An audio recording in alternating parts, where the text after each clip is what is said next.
Hello everyone, welcome back to my channel. Here are all the movies I watched in June of 2026. First, I watched Isle of Dogs. This was kind of a quintessential airplane ride rewatch of a movie.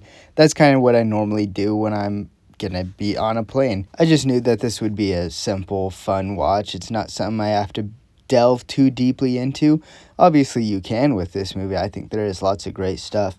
But for the most part, this to me is just some really good, fun Wes Anderson shenanigans. It is just really heartfelt and just, I don't know, a very easy watch to me. It has all that kind of goofy absurdity and dry humor that comes with a Wes Anderson film, but still has some really great thematic elements, and it really does have stuff it wants to say, which I think Wes Anderson is really great at blending those things together. So overall, this is just a great watch. Next, I watched The Thin Red Line. This is Terrence Malick's third film, coming out 20 years after his previous one. I don't know all the details surrounding that. From what I understand, he was just kind of taking a break from filmmaking, and I think he was doing a lot of screenwriting or writing in general. I don't know all the details around it. I just think it's kind of fascinating that someone leaves the industry for that long but still comes back with such, strong themes and strong conviction in their filmmaking. He does some great stuff with this movie.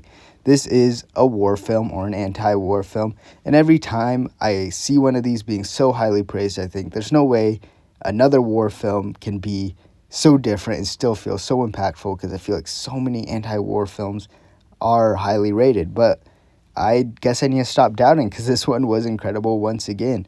It focuses on kind of lesser known part of World War II, being American and Japanese confrontations in South America. And so I think that's interesting. I didn't know anything about that. But anyways, none of that really matters. The main point of the film is just, incredible shots, incredible acting.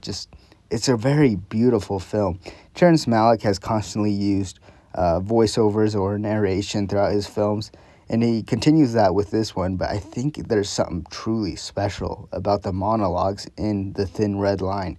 And it isn't just, the writing or the acting of the narrations, but it's the combination of the incredible score. The music is amazing, and the visuals, and it comes together to really imbue what's being said with so much more feeling, where I feel like I know and understand the characters a whole lot more than what is directly shown to me. I couldn't really tell you a lot of details about the characters, honestly, but you still get a sense of empathy and relation to them, and you really feel what they're feeling in a lot stronger way because of all these elements coming together.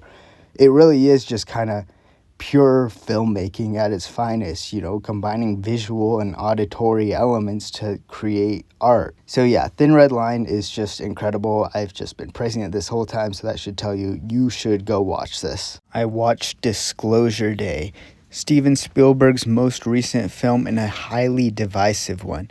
Now, where I lie on it is that I actually really, really liked this. I loved it, in fact. I think part of that actually has to do with the fact that I did see some of the more diverse opinions on this. People were feeling unsure about it, and I kind of saw a lot of people talking about certain ways the plot went that they didn't really love and that they felt kind of conflicted on.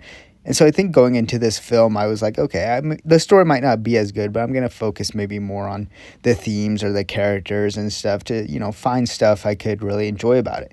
And I do think that overall helped. I don't think this is a very story-driven movie, or even it's not too much of a character-driven movie. It is heavily driven by its themes, which are focused almost entirely on the ideas of knowledge and information. And it really causes the viewer to ask themselves some questions, like how much of information should be free, because there is a lot of power and strength that comes from knowledge, but there's also a lot of weight and responsibility that can be really, overpowering with, the responsibility that comes with having certain knowledge or knowing certain things. So it takes it into some really interesting ideas, and I think it has a whole lot of depth that it gives into these concepts. And it brings these all together to come to its ultimate point, which is actually empathy, and how knowing people, really understanding people, really helps to bring empathy into our world. And I think that's just a cool idea, combining these themes of knowledge is something that we think of very logically with more feeling oriented things, more emotional things like empathy. And so I thought that was really cool. I would just say to anyone, don't go into this expecting, and I would just say to anyone going into this, don't go in with the mindset of this being an alien movie necessarily. It's a more thematically driven, more artistic-ish movie. It does have a relatively simple plot. It isn't that crazy. It's pretty approachable, which I think Spielberg wanted to do on purpose. I think he really wanted to just communicate these themes and ideas that he felt were important, and I think this movie is great for that. I watched the Apu trilogy, those films being Pather Panchali, Aparajito, and World of Apu. I'm not sure why that last one was translated in English, at least on HBO Max, but I don't know what the other ones mean. But anyways, this is a very solid trilogy right here.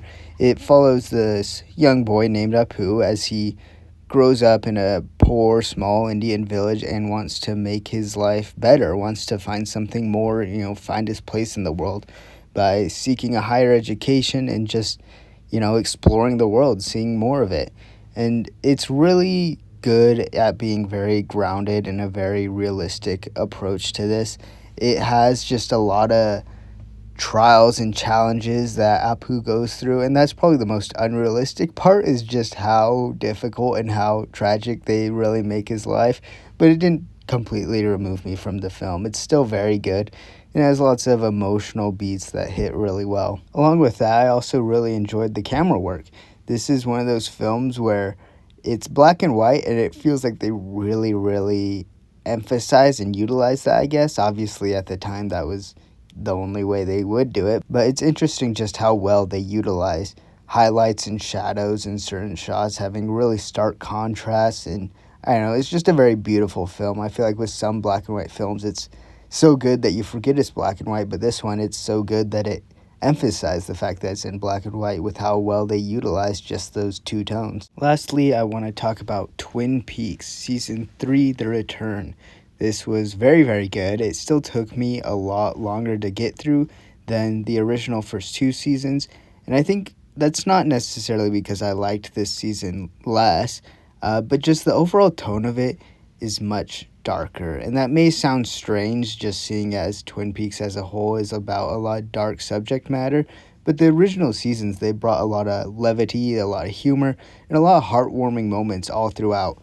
And while that's not gone in The Return, it's a lot more sparse, and that's definitely on purpose. David Lynch had a very specific tone he was going for, and it's a lot harder to get through because of that, because there's a lot less to bring you out of the darkness. And I am really glad he made that change. I mean, it feels like it makes a lot of sense because it evolves this series a lot. Seeing as this came out 25 years later, while maybe doing kind of the same stuff as the first two seasons, while it could be successful, it doesn't evolve it in any ways. And obviously, David Lynch knows this. He wants to create something new and create something meaningful, and he does a great job all throughout this. It also felt a lot less focused than the first two seasons. There's a lot more going on, a lot more ideas being explored, while the first two seasons is all about focusing on the death of Laura Palmer and exploring that mystery. There really isn't a singular thing we're trying to get to in this season. There are certain points where it's like, okay, we do need to reach this certain end goal, but it's very interesting in that way. It's just kind of a series where you gotta put it on and let it take you away into its world and the ideas it wants to show you. That's everything I watched this month. I'd love to hear your guys' thoughts on these movies down in the comments, and I will see you guys next time. Bye.